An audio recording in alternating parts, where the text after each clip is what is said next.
ডেনমার্কের প্রধানমন্ত্রী মিতে ফ্রেডেরিকসেনের ওপর হামলার ঘটনা ঘটেছে। স্লোভাকিয়ার প্রধানমন্ত্রীর পর এবার প্রকাশ্যে হামলার শিকার হলেন তিনি। এ ঘটনায় এক ব্যক্তিকে গ্রেপ্তার করেছে পুলিশ। শুক্রবার সন্ধ্যায় দেশটির রাজধানী কোপেনহেগেনের একটি চত্বরে এ ঘটনা ঘটে।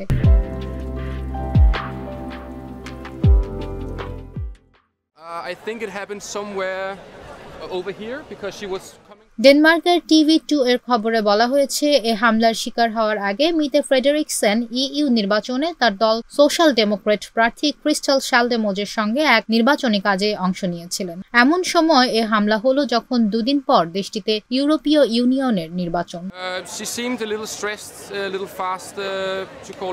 প্রধানমন্ত্রী মিতে ফ্রেডেরিকসেনের ওপর কেন এই হামলার ঘটনা ঘটল তা তদন্ত করা হচ্ছে বলে জানিয়েছে পুলিশ। এ ঘটনাকে ঘৃণ্য কাজ বলে উল্লেখ করেছেন ইউরোপীয় ইউনিয়ন ইইউ এর প্রধান উর্সুলা ভন ডার লেন। তবে তাৎক্ষণিকভাবে এর চেয়ে বেশি কিছু জানায়নি তারা।